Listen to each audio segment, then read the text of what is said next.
morning, students. Today we are going to start with first chapter, that is transport of food and minerals in plants. Now you all might have read in your previous class that plants, especially the green plants, they produce their food on their own. That is why they are known as producers. And the process by which they produce their food is known as photosynthesis. This process of photosynthesis, it takes place by using carbon dioxide and water in the presence of sunlight. And by this process, they produce their food, which provides energy to the plant cells. Now children, if the amount of water present in the soil is not good enough, then the plants will not be able to make enough food. And if they are unable to make enough food, then their growth will be sustained. That is, their growth will be stopped. Plants, they lose water in the form of water vapor from the leaves. And this in turn helps the plants to absorb water from the soil. So we can say, children, that each part of the plant requires sufficient amount of nutrients in order to develop well. And water is the only medium which helps in the transport of dissolved food and nutrients to different parts of the plant. Thus, what we can say is that water plays a very important role in the regulation of life processes in the plants. So now we are going to study in this chapter that how these plants are going to absorb the food and mineral from the soil and how it will help them to keep healthy. Starting with the absorption of water. Now, how water is absorbed by the plants, children?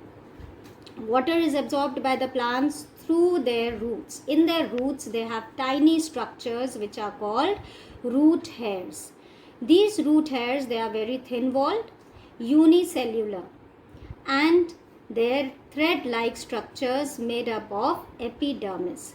Now, these root hairs, children, they are unicellular. That is, they are made up of one single cell and they resemble a thread.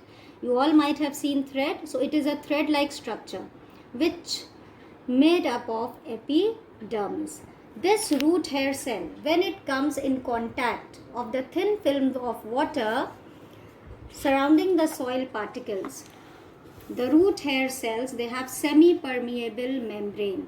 This semi-permeable plasma membrane allows selective substances to pass through it. Now, what do you mean by semi-permeable membrane? Semi-permeable membrane means that it has pores in it, because of which only the selective substances can pass through it. So, tiny pores which are present on the membrane, they allow water and certain soluble minerals to pass through it. The movement of water from the soil into the root hairs occur by a process which is known as osmosis. Now, what is this osmosis? Osmosis is the movement of water molecules from a region of higher concentration. Please remember this, from a region of their higher concentration to a region of their lower concentration across a semi-permeable membrane. So this is how the water is transferred in the cells inside the root hairs. Here you can see in this diagram, children, you can see very clearly in this that this is the root hair. Over here, these are the cells which are next to the root hair. Now here you can see that water from the soil moves into the cell due to osmosis. Osmosis is the only process with the help of which the water moves inside the roots and then it passes on to the neighboring cells. Okay, that we are going to study later on. Now let's move back to osmosis. Now how this osmosis takes place, children? For that I will explain you with the help of a diagram. Now let's see this osmosis diagram which is shown here in your book. Now this is how the water molecules are present inside the plant and outside the plant. This is the soil. You can see here, these are the water molecules which are more inside the soil and they are less inside the root hair. So what happens that when the concentration of water is higher outside, that is in the soil, the water moves through the semi-permeable membrane inside the root hairs. You can see that some amount of water is present over here. So since the concentration is lower inside the root, the water moves from the region of their higher concentration to the region of its lower concentration. So this is how the movement takes place by osmosis. Okay, I'll show you one experiment also which will explain you how osmosis takes place. Here is an experiment to observe osmosis. In this we require few things, that is a few dried raisins. What do you mean by raisins? That is kishmish. We call it kishmish in Hindi. A few dried raisins, then water, a weighing balance and a beaker. We will take 2 beakers. We will fill the beaker with the water and we will soak some raisins inside the water. When you will observe the beaker after 1 or 2 hours, you will see that the raisins, they have increased in their size. And if you weigh them, if you take them out and weigh, you will see that their weight has also increased. Now how this happened? This happened because earlier they were shrinked, they had no water inside them, but when they were left in the water went inside the raisins because the concentration of water inside the raisins was less as compared to the outer environment. So the water from outside moved inside the raisins, and raisins, they have a semi-permeable membrane. So that is why you will find that the weight has increased and the size of the raisins has also increased. So this is how osmosis takes place. Is that clear, children? Okay. Now let's move on to pathway of water absorbed by roots. Now what path the water covers while moving inside the root. When water enters into the root hair, the concentration of water molecules, it becomes higher as compared to the adjacent cells. Now as the water will move inside the root hair, children, the concentration of water will increase inside the first cell, you can see over here. And as the concentration increases here, the concentration of the neighboring cells decreases as compared to the first cell. So in order to overcome this decrease in the water will again move from the first cell to the neighboring cells. And this way then again it will pass on to the next cell, then again it will move to the next cell, and this way it will reach to the cortex of the cells of the root, which will push the water to the xylem vessels, and this pressure is called root pressure. From xylem, water is then transported upwards to the stem, to the branches and to the leaves. So this is how the path is covered by the water to be transferred from the roots to the stem, branches and leaves.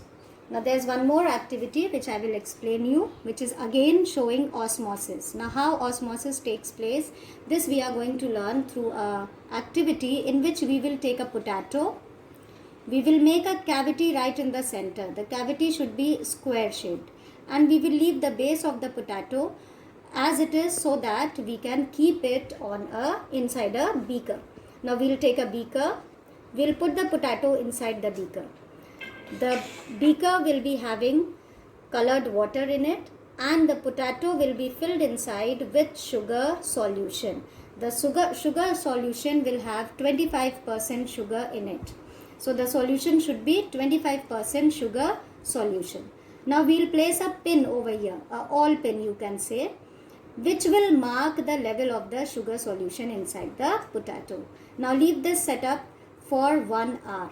After 1 hour, when you will go and again see the setup, you will see that the water inside the potato has risen.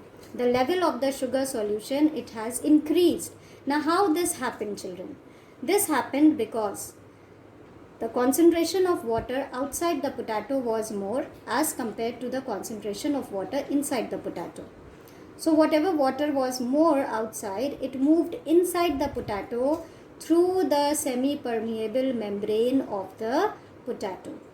Therefore, the level of the water has increased. So water from the beaker enters into the cavity through the process known as osmosis.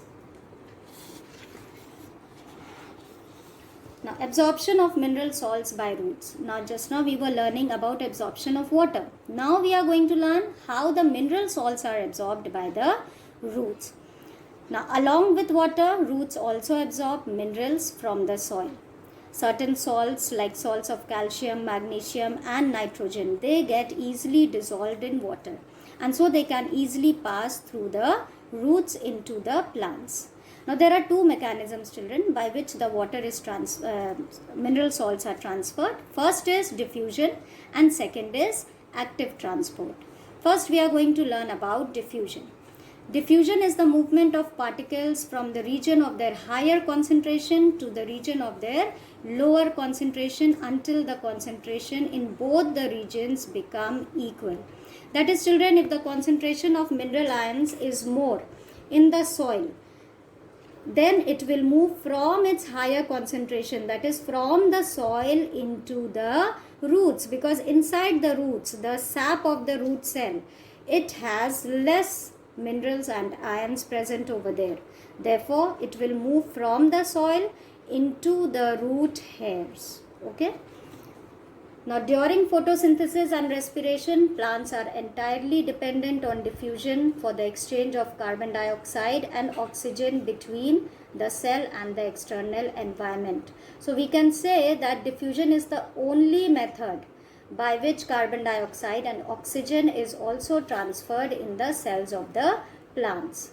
Water also diffuses out from leaves through stomata, which helps in the circulation of nutrients. Now here in this diagram you can see, children, how the diffusion is taking place. The mineral ions are more inside the soil. Since their concentration is more in the soil, they will move from the region of their higher concentration to the region of their lower concentration. They will go inside the root hair, and from there they will pass on to the neighboring cell. Then again they will move on to the next neighboring cells, and this way they will move inside the plant and will get transferred to the branches and to the leaves of the plant.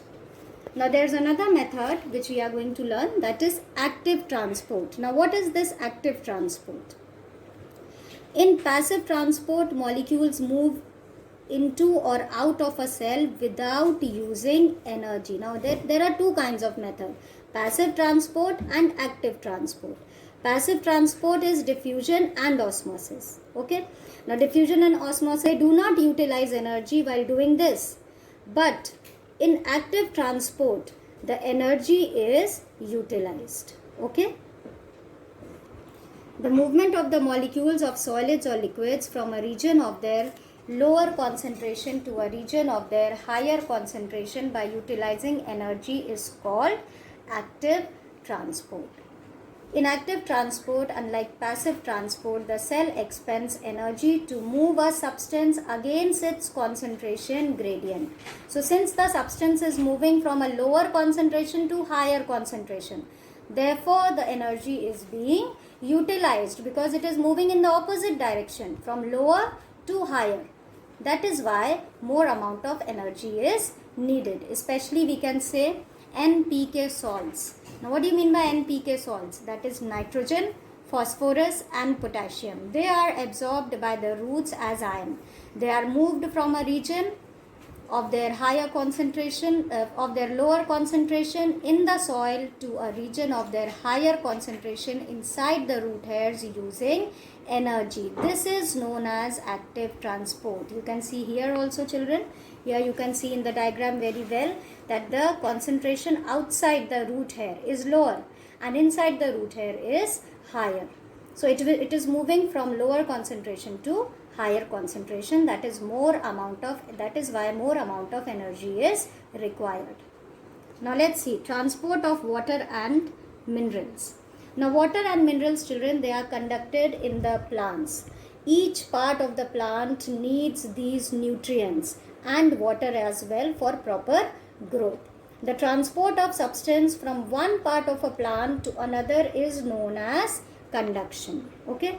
And there are two types of conduction which takes place in a plant. First, transport of water and minerals, which is done by xylem.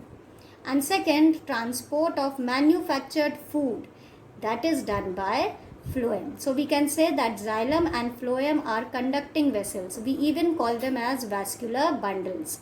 Xylem, its basic function is to conduct water and dissolved mineral salts from the roots to the leaves. And phloem, it basically conducts dissolved food from the leaves to different parts of the plant. Now here is an activity which will show you how the water is transported by xylem. Now for this we require a beaker, a plant, a petunia plant, and it should have a white flower. A dye which is known as dilute eosine. This dilute eosine, this is red in color. Okay. Now we are going to mix this dye into the water and place the plant inside the water. After few days or after one day, we will take a longitudinal section of this stem and view it under the microscope. When you will see the part of the stem under the microscope, you will see that there are red color strands in it. A portion of that stem has become red in color. Now why this happened? This happened because the water along with the red eosine stain was absorbed by the stem and it was transported through the xylem tissues to different parts of the plant. If you see the flower, you will see that flower also will show some red color strands in it. So this is how the water is transported by xylem to different parts of the plant. Okay. Now let's move on to xylem. Now what is xylem? As I explained you, it is a vascular tissue found inside the plants which helps in transport of water. It consists of various parts. One by one we are going to study about each part and what function it performs. Starting with the first part, that is xylem vessel. It is composed of short tube-like cells arranged end to end as a series. Now what is the function of this xylem vessel? It conducts water and nutrients. Next we move on to the second part, that is tracheids. Now tracheids, they are elongated children. They are very long tube-like cells which are tapered at the end. You can see in this diagram, they are long tubular structures but they are tapered at the end. Tapered at the end means they are pointed at the end. So these are known as tracheids. Now what is the function of these tracheids? They conduct water and nutrients. They also provide mechanical support to the plant parts. That is, they are also conducting water, but they are providing mechanical support also to the plants. Next, we move on to xylem fiber. These are long, thick-walled cells and they are dead at maturity. That is, when they become mature, they become dead cells. What is their function? Their function is also to provide mechanical support to the plants. Next we move on to xylem parenchyma. It is the only living component of the xylem. That is, these cells are the only cells which are living cells. And these have a cell wall thinner than vessels and tracheids. What is the function of these cells? These store starch and oil. That is, you can say they are the storage cells. They store starch as well as oil in the form of food inside the plants. Ascent of sap. Now what is this ascent of sap? The sap moves in the upward direction against gravity to reach the leaves of the plants. This upward movement, that is the movement of the solution present inside the cells, which we call as sap. The movement of this sap against the gravity is known as ascent of sap. Now next we move on to the second, that is phloem. Phloem transports manufactured food.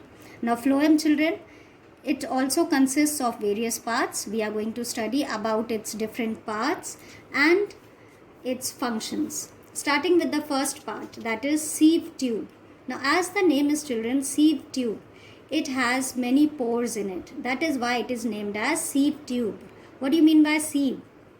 Sieve is any object which has many holes in it. That is known as sieve. Okay, we use it for straining tea also at our home. You can see in your strainer, in your sieve at your home, that they have many holes in it. So here sieve tubes are named so because they have tiny pores in it.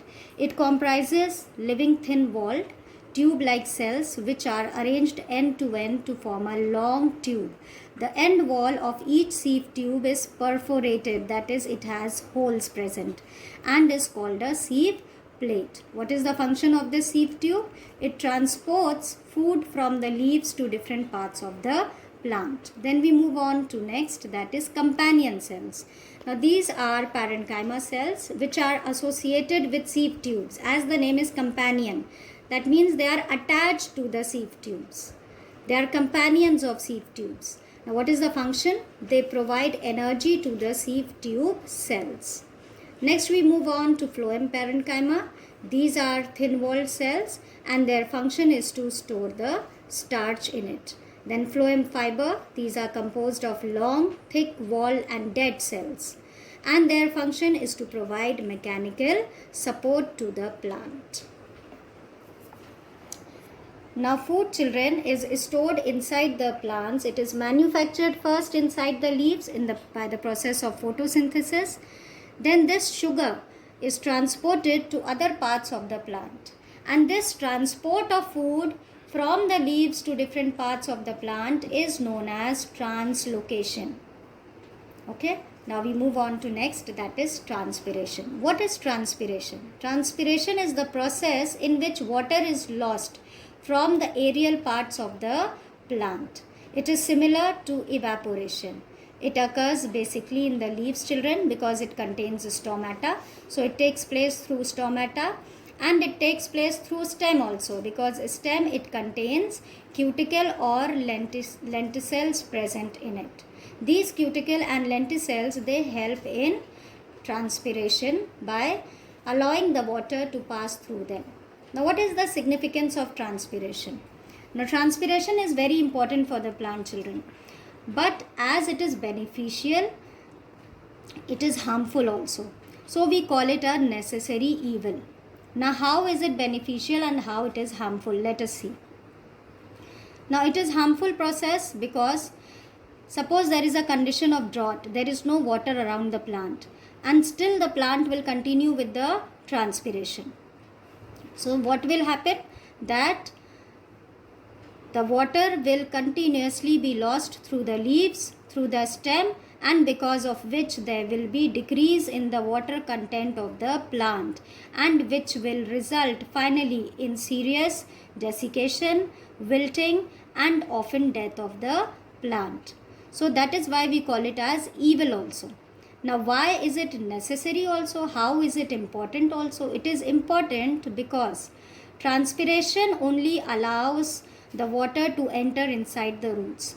When the water is evaporated through the leaves, then the pressure is created at the top to pull more water from the xylem.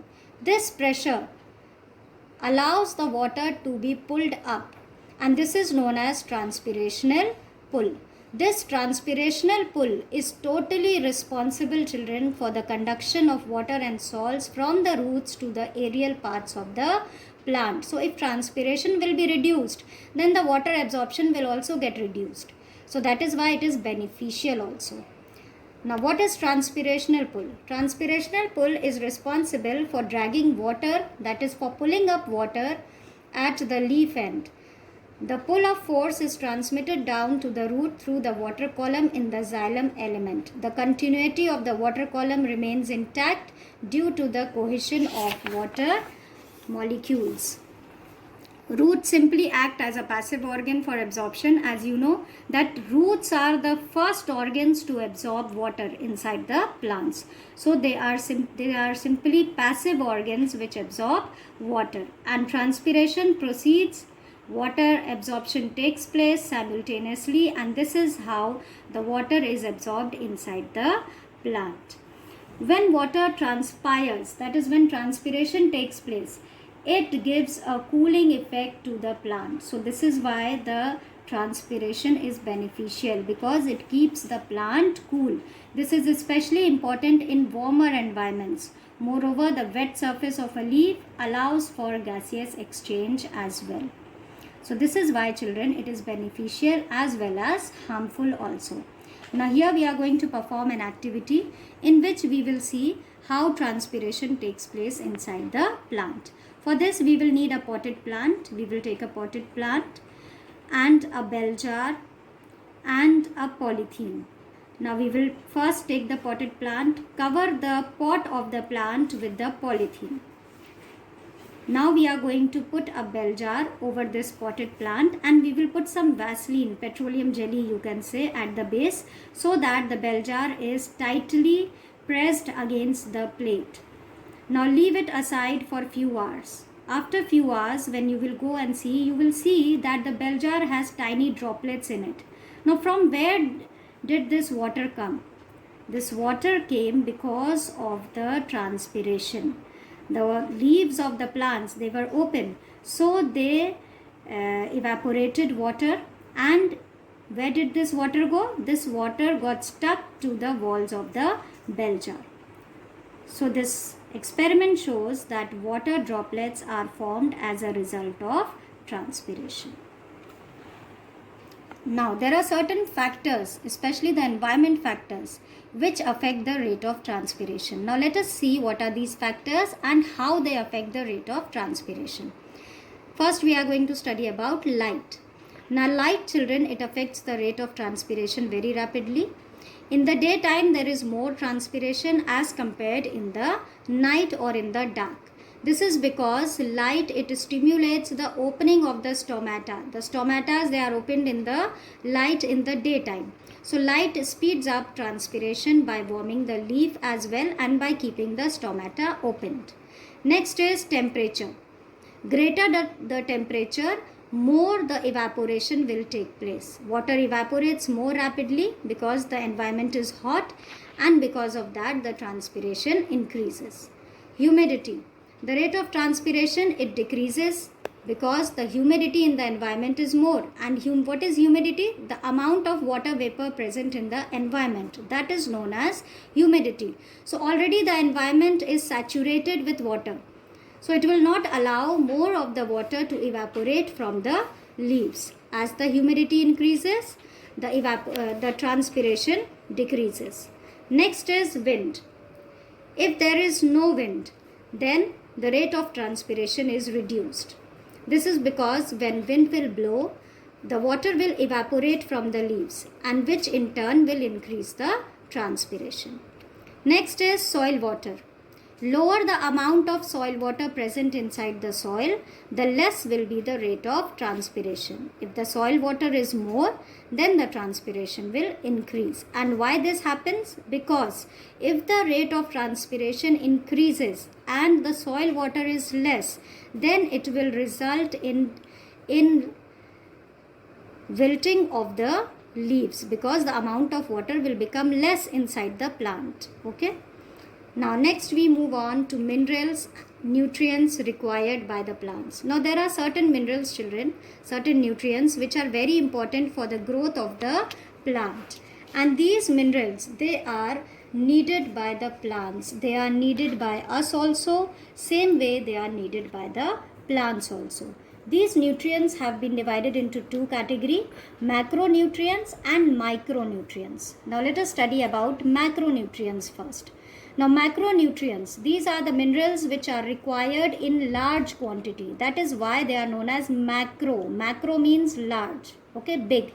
So they are required in large quantity. That is why they are called macronutrients. Now here in the table you can see some macronutrients are given and why they are needed by the plant.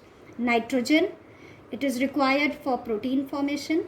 Phosphorus, it helps in the production of energy. Potassium helps to control the opening and closing of stomata and also regulates transpiration. There are some more nutrients which are needed, that is magnesium, which is essential for the formation of chlorophyll. Now next we move on to micronutrients. Now micronutrients, they are required in extremely small quantity. Micro means small. So they are required in very small quantity.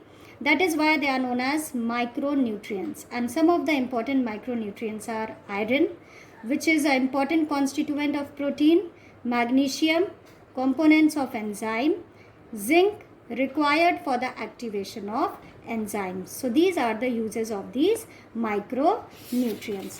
Now if these nutrients are not present in correct amount, children, then they result in poor growth and develop certain deficiency symptoms. Now let us see what are the deficiency symptoms which occur inside the plant because of the less amount of these nutrients present. First we are going to study about macronutrients.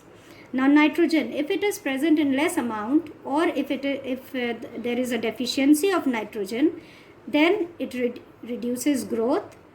Chlorosis, that is the yellowing of the young leaves take place. Then phosphorus, it results in poor root growth. If it is present in less amount, I am talking. Potassium, stunted growth. Magnesium, chlorosis. What is chlorosis? You have read over here. Yellowing of the young leaves. Next we move on to micronutrients. Zinc, if it is present in less amount or if it is deficient, then chlorosis takes place. Shoot growth slows down. Magnesium, disorganization of chloroplast, thylakoid membranes and chlorosis as well. Iron, stunted growth. So these, you can say that these nutrients are very important for proper growth of the plant. Here I end with the chapter. I will attach a PDF along with this video which will have the solved exercises in it. You can view that PDF and complete your work in your register. Thank you.